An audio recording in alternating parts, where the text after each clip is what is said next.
É comum o ser humano, então, ele ter uma compreensão equivocada de quem realmente ele é nessa vida. Quem você é? Eu confesso que eu estou um pouco temeroso com as minhas colocações. Porque eu percebi que as minhas colocações nem sempre estão atualizadas. Então, às vezes eu quero falar, o jovem, é bacana. Daí meu filho, ai meu Deus, outra vez, bacana era do tempo em que o Douglas era jovem. Né?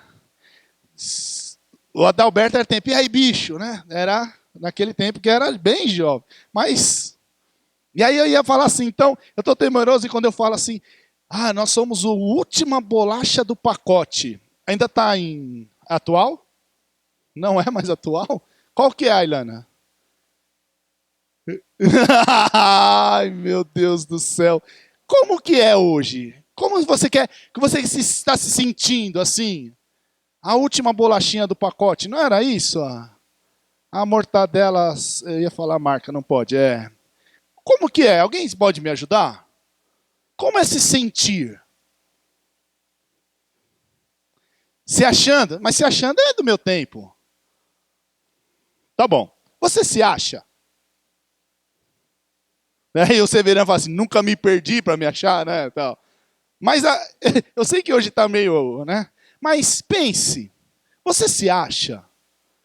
Se você deixasse de existir, o que o mundo perderia?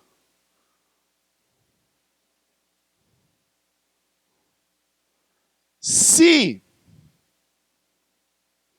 você deixasse de existir, o que o mundo ganharia? São perguntas bobas e até bem-humoradas, mas que elas começam a nos posicionar quem nós somos. Quem nós somos? E aí eu lembrei de uma historinha. A história do jumentinho. A história do jumentinho quando carregou o Senhor Jesus na entrada triunfal. E aí, então, dizem que, de repente, chega um homem e pega aquele jumentinho, nem sei se o jumentinho era branco, porque jumentinho branco não, mas tudo bem, aquele jumentinho branco, né, todo fofinho, e aí, em meio a outros jumentos, pega ele e traz, e o jumentinho começa a olhar, nossa, esse homem, e esse jumento começa a ser escovado, né, limpo, e de repente, coloca-se um pano, né, vermelho nele, e aí depois sobe um homem, e ele começa a ser dirigido a ir para a entrada de Jerusalém.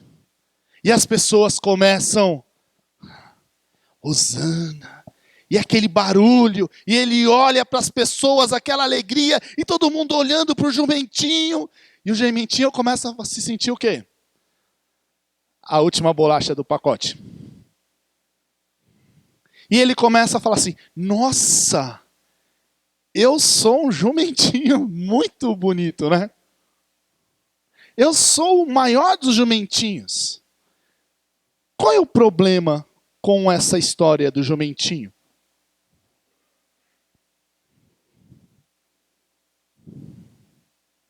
Quem era a coisa mais importante ali?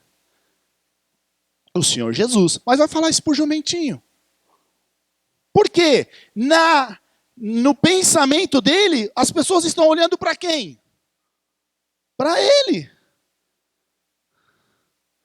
Mas ele não percebe que acima, no lombo dele aqui, na cervilha dele aqui, tem alguém que as pessoas estão olhando. Mas ele pensa, ele acha que tudo é para ele.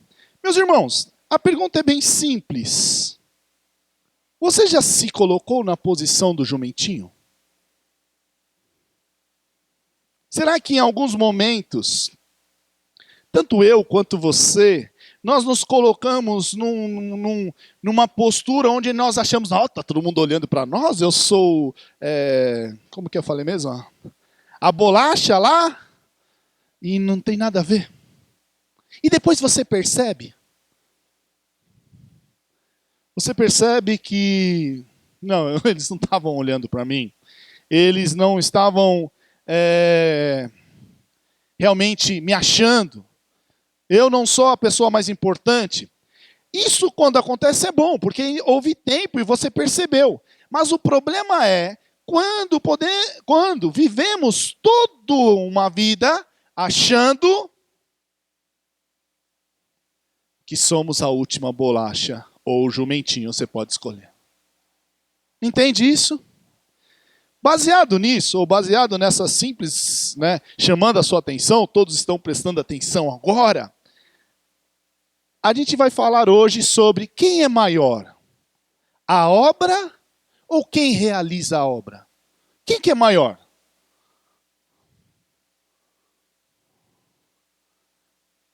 O que é maior do que nós? Nós ou o que nós executamos? Ou nenhum dos dois? Quem é maior?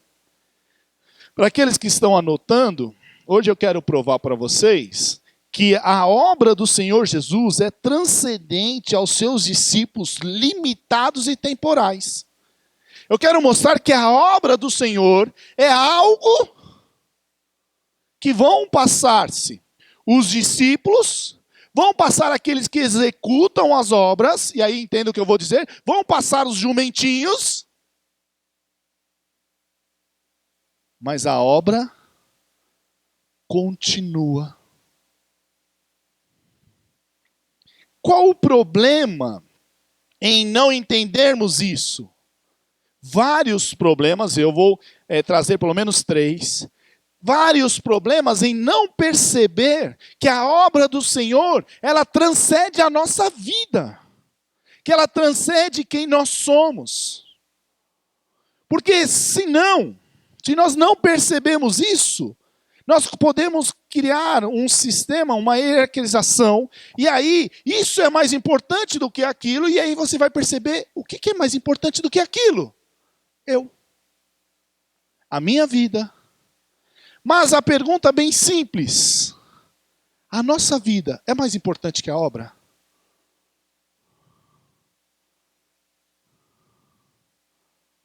Será que a nossa vida, os meus sonhos, os meus desejos, tudo que eu planejo é mais importante do que a obra? Por isso precisamos entender o que é a obra, como que é a obra, quem é essa obra. E aí, olhando para o que nós estamos estudando, eu quero mostrar hoje para vocês 3 princípios que comprovam que a obra do Senhor Jesus, ela transcende, ela está acima do que os seus próprios discípulos, que são limitados e temporais.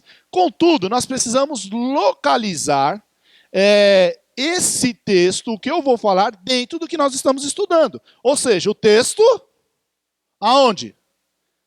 No seu contexto. E aí eu quero que você abra aí a sua Bíblia, lá em Marcos, capítulo 8. Nós não vamos começar a pregar em Marcos 8, nós vamos pregar em Marcos 9, pode ficar tranquilo, tá? Mas vamos fazer uma rápida recapitulação para você entrar dentro do que está acontecendo, dentro do contexto. Então, lá em Marcos 8, se você olhar, Jesus Cristo, no versículo 27, nós temos a confissão de Pedro ali, que ele vai falar que Jesus Cristo é realmente o Cristo, o Messias prometido. E a partir daquele momento, Jesus começa a ensinar que esse Messias prometido, esse Messias que as pessoas estão esperando, ele vai fazer o quê? Ele vai ser rejeitado, ele vai sofrer, ele vai ser morto e depois ressuscitar. Agora lembre-se que na cabeça do judeu aqui, ele está com um problema. Como que aquele Messias prometido que vai nos libertar, que nós estudamos isso, lembra do ungido? Como que esse camarada vai passar por tudo isso? Não está batendo as ideias, alguma informação está equivocada. Então, Jesus ele começa a ensinar. E aí ele começa a ensinar de forma mais profunda. ele começa a trazer os discípulos para mais perto e ensinar exclusivamente os discípulos. E cada vez mais sobre o que esperava para o Messias. Lembra? É necessário, e a gente estudou o termo, é necessário que ele seja rejeitado oficialmente. Muito bem. Sendo assim, você vai acompanhando. Jesus, o que ele faz?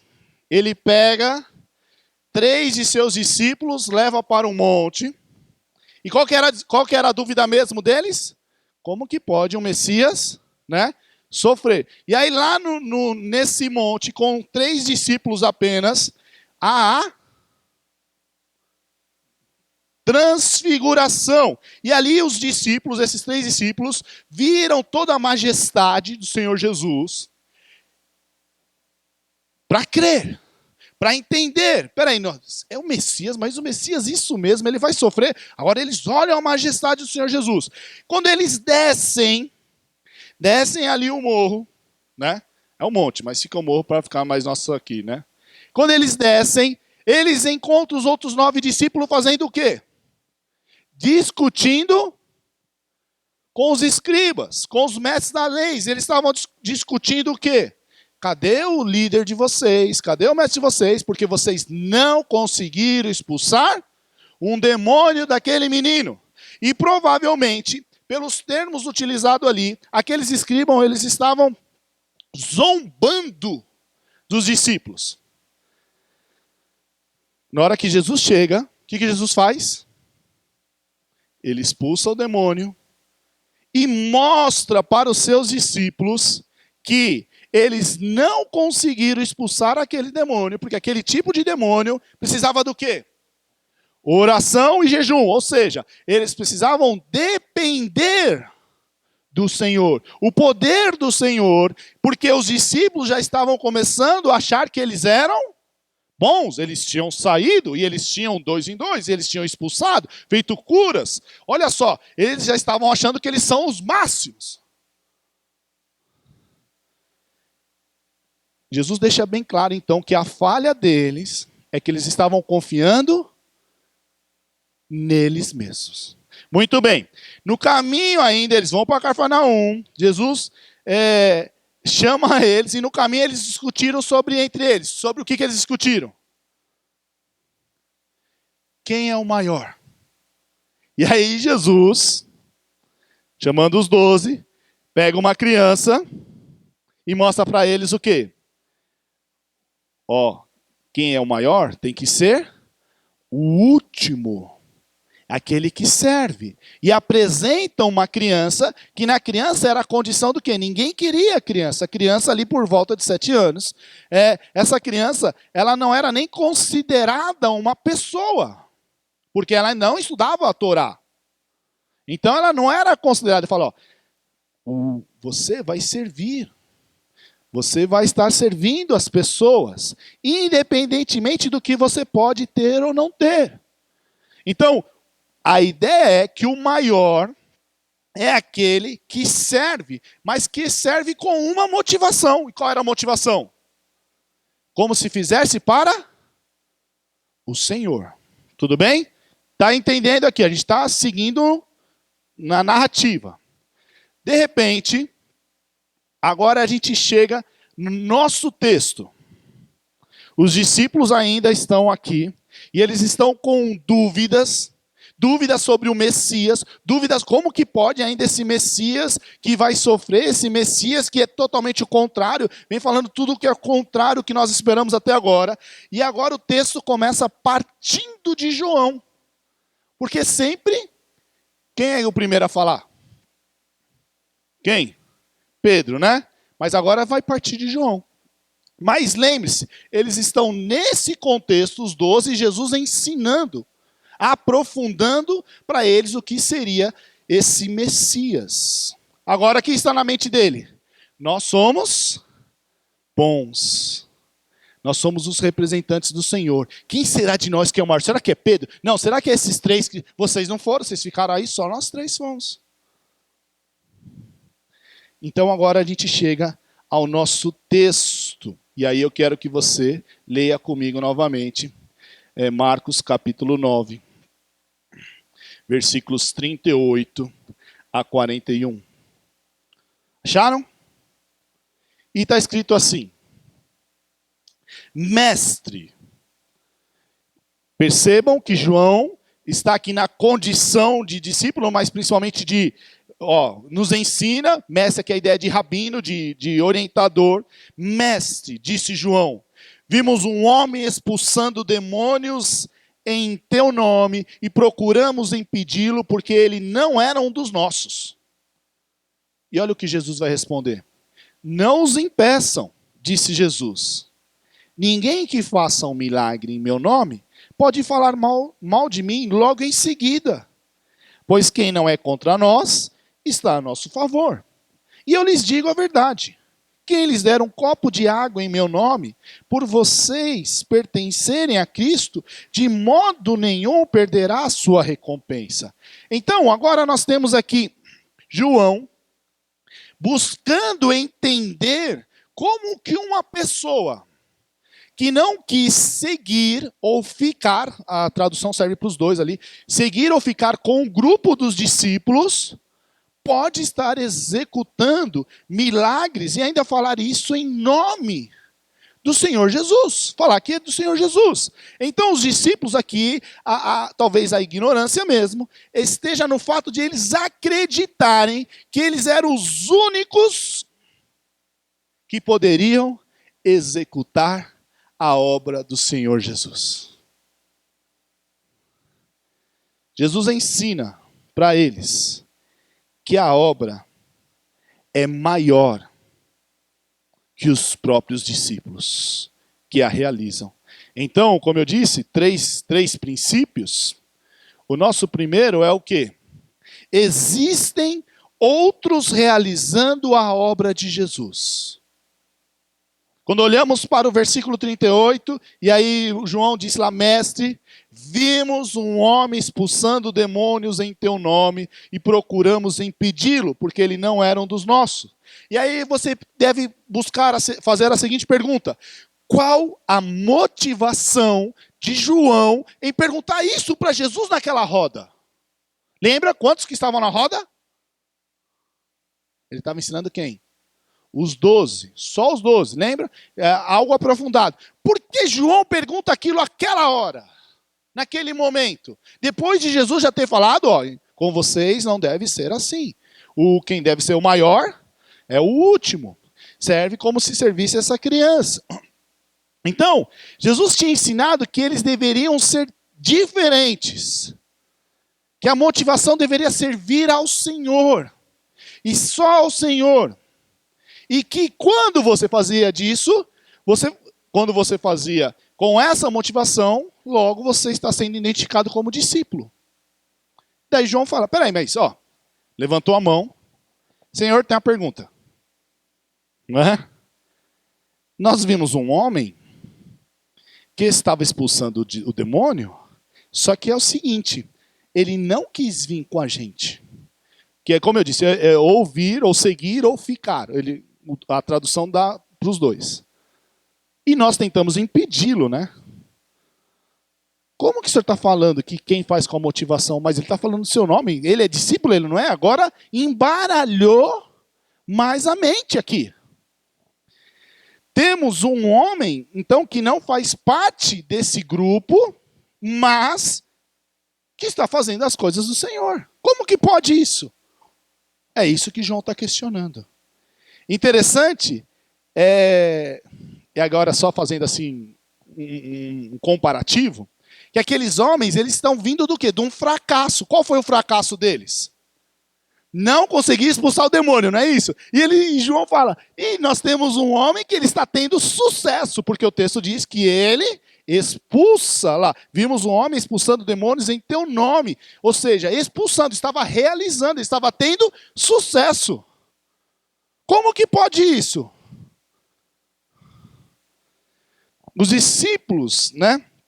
Eles tentaram proibir a realização da obra. Só que o texto também nos mostra que eles, procuramos impedi-lo. E a ideia é que eles não conseguiram. Tentamos, mas não. Ó, você não vai expulsar o nome de Jesus, não. Eu vou, pronto. Não conseguiram. Agora, eu não sei se talvez João estava até pedindo uma ajuda para Cristo. O fato é que esse homem, ele fazia aquilo que quem deveria estar fazendo são os representantes de Jesus. E não quis seguir Jesus. Agora, vamos pensar um pouquinho. Você já ficou enciumado? O termo é esse mesmo, né? Você já sabe quando alguém vai lá e faz alguma coisa melhor que você? Eu vou recorrer ao nosso tempo de infância.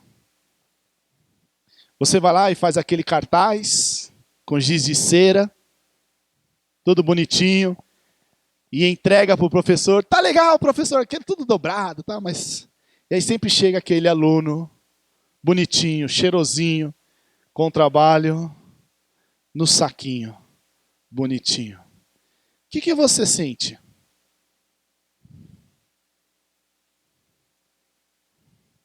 Aqueles que entregaram os trabalhos, é óbvio. Aqueles que não entregaram...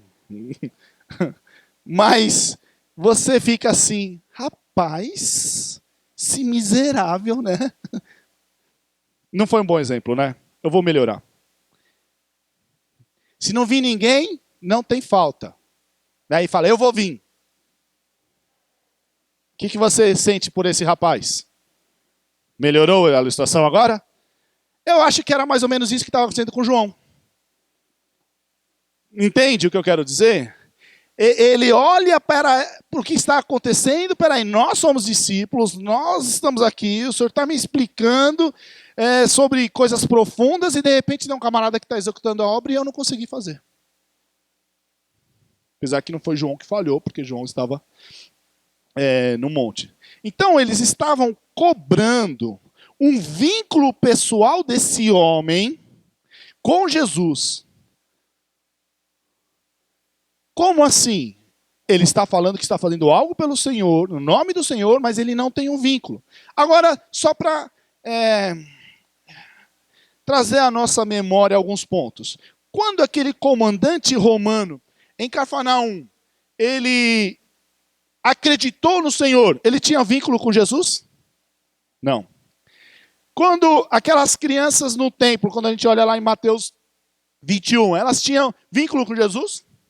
Não. Se você pegar o dono do jumentinho que nós iniciamos aqui, ele tinha algum vínculo com Jesus?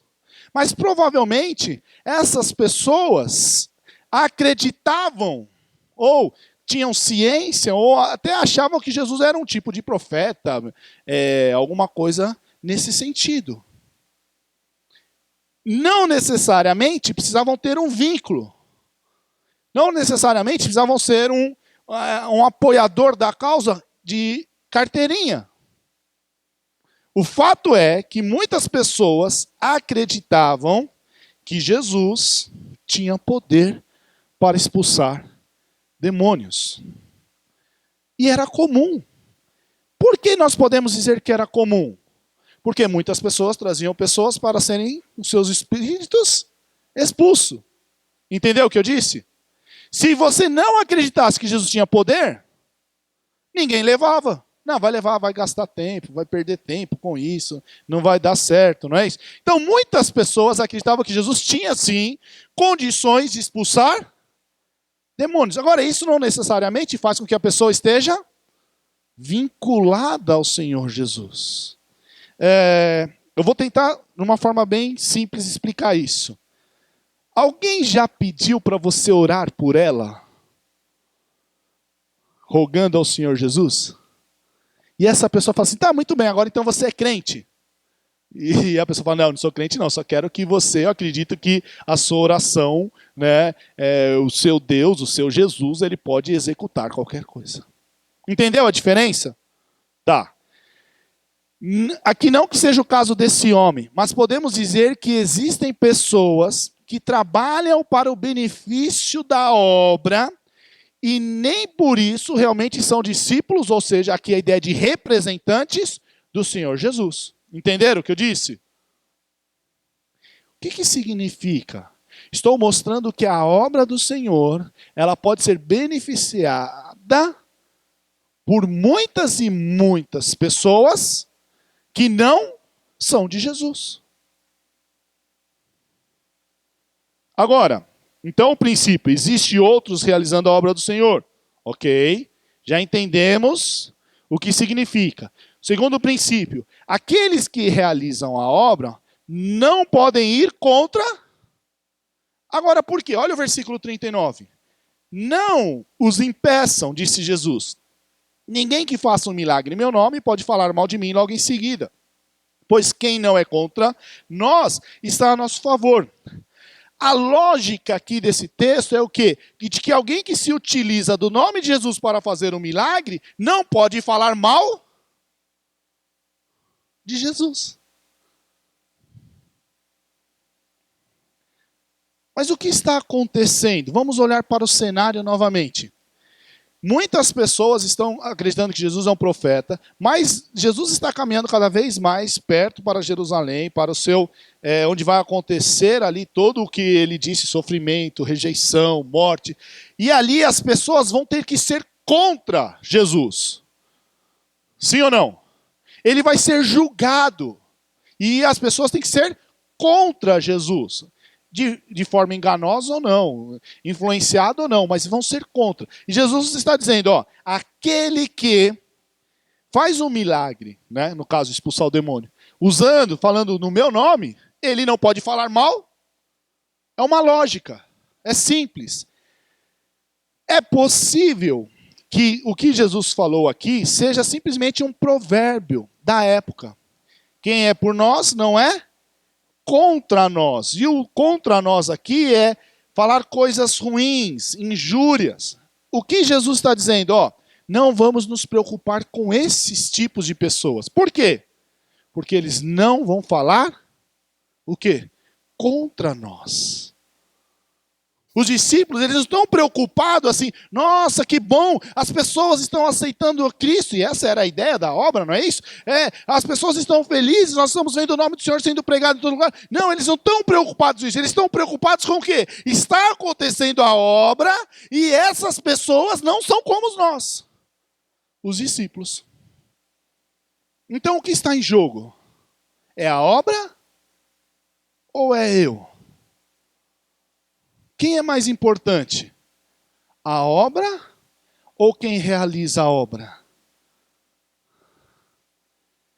Jesus, ele não está aqui com isso alargando a porta estreita do discipulado. Não, o importante é você fazer para Jesus. Ele não está fazendo isso, mas ele está mostrando a lógica de que aqueles não seriam o opositor da obra. Simples isso. Jesus não está falando, está vendo? Sejam como aquele homem. Não, ele não está falando isso. Mas ele está mostrando para os discípulos e ensinando para os discípulos que talvez o foco deles, o olhar deles, ainda está muito voltado para quem? Ainda para eles. Eu acho que o Senhor Jesus, ele não fez um bom planejamento. Corta. Primeiro, ele tem 12, só leva 3. Já sabe que vai dar confusão, não é verdade? Leva os 12, levou 3, pronto. Na hora que voltou, tinha 9 lá se atrapalhando, agora eles estão brigando entre eles. Jesus não estava ensinando direito. É lógico que isso não é verdade. O que eu estou querendo mostrar é que Jesus está treinando esses homens. E a primeira coisa que eles precisam aprender é que a obra do Senhor é mais importante, está acima do que o próprio nome deles. Eles não estão criando aqui um time de futebol. Eles não estão criando aqui uma seita. Eles não estão criando aqui simplesmente uma ideologia. Eles estão falando, eles estão trazendo a palavra do Senhor. Então essa obra de mostrar Cristo, ela é sempre maior do que nós. Muitas vezes, nós nos preocupamos com o rótulo de que estamos cuidando da obra, mas no fundo estamos cuidando de quem? De nós. E estamos enciumados com o que está acontecendo. Você se alegra em ver cada vez mais pessoas reconhecendo Cristo como Salvador? Como? Eu poderia perguntar, como você se alegra? Ah, eu fico sabendo, isso é legal. Isso é muito pouco. Quero saber como, na prática. Porque quando nós pensamos na obra, a obra ela vai assumindo essa posição de prioridade na nossa vida. A nossa alegria está muito mais em realizar a obra do que ser realizado, não é isso? Por exemplo, o que nós fazemos nas nossas férias? O que você acha de a gente fazer uma viagem missionária nas férias? Seria ruim? Peraí, pastor, você está exagerando. Porque nas férias é o tempo de descanso. Ah, mas e a obra? Não, a obra é as férias, né? Dá uma segurada. Depois, 6 meses, aí a gente tem as férias. Olha só, eu não estou dizendo que é errado, nem não me entendam mal com as férias que eu estou dizendo aqui. Eu estou mostrando que, às vezes, nós falamos que nos alegramos tanto com a obra, mas é nada. A obra ela está simplesmente ali, como se fosse algo separado de nós. E aí, quando dá, nós ajudamos no que podemos. Mas se ela realmente nós nos alegramos em ver pessoas salvas, tudo que nós fazemos deveria estar olhando para a obra. Entende a ideia? Não sei se eu consegui passar isso. E o que Jesus está mostrando aqui para esses, principalmente para os 12, é que a obra é mais importante que a vida deles. Agora, como é difícil para nós, como é difícil para o Carlos entender essa realidade? Que a obra é mais importante que minha vida. E aí eu vou radicalizar agora. Isso é hipótese, tá? Não existe o que eu vou falar. É só para a gente... Um absurdo. Se você descobrisse que com a sua vida, fala assim, ó, eu vou morrer agora, e 10 pessoas serão salvas, você estaria disposto a perder a sua vida agora? Veja que eu falei, é um absurdo, radicalizei, mas é só para a gente entender, peraí, entregar minha vida para que 10 pessoas sejam salvas? Não existe isso, tá? Pode ficar tranquilo. Só para a gente pensar. Muitas vezes a obra, ela está num patamar, em qual nível? Peraí, primeiro vem os meus sonhos, meus pensamentos, meu conforto, minha independência, tal. A obra, chegou a obra. É justamente o que Jesus está mostrando, que é o contrário. Então devemos tomar muito cuidado para não acharmos que somos os únicos a realizar a obra. Porque quando pensamos isso, achamos que somos a pessoa mais importante, só nós vamos poder realizar coisas e tal. Terceiro princípio. Prometo que eu vou fazer rapidinho. Todos que auxiliarem, né, na obra de Jesus receberão sua devida recompensa. Versículo 41 diz assim: e eu lhes digo a verdade, quem lhes der um copo de água em meu nome, por vocês pertencerem a Cristo, de modo nenhum perderá sua recompensa. Agora a gente tem que tomar muito cuidado na hora de interpretar esse versículo. Olhando lá para 1 Reis, capítulo 17, Lucas, capítulo 11, a ideia é que aqueles que têm uma ação de fé e hospitalidade para aqueles mestres respeitados ou homens do Senhor, esses jamais seriam esquecidos pelo dono da obra. Então, quando nós estamos, ele está dizendo assim, veja, a discussão está em quem é o maior. quem é o melhor, quem é o reconhecido. E aí Jesus, mais uma vez, ele traz assim, ó, todos aqueles que deram um copo de água, eu vou explicar o que quer dizer o copo de água aqui, esse não vai ficar sem receber. E a ideia de receber aqui não é receber dinheiro, não é receber nada em troca, mas é receber atenção, consideração do Senhor. Essa seria a ideia. Então, o copo de água era um sinal aqui de hospitalidade mais simples, que qualquer um poderia dar, e que deveria ser oferecido até mesmo ao inimigo. Só ler Provérbios capítulo 25, versículo 21. Está lá, você não pode negar nem água ao inimigo. Essa era a ideia. Então, aquele que faz o mínimo possível por causa do Senhor, ele pode ter certeza que ele vai receber sim a consideração necessária. Eu comecei dizendo que nós queremos ser o que mesmo? A última bolacha? É ruim isso. Tem que tomar cuidado com o que você pensa, com o que nós pensamos. Mas é algo que todo mundo, ninguém gosta. Não, eu quero ser desconsiderado agora.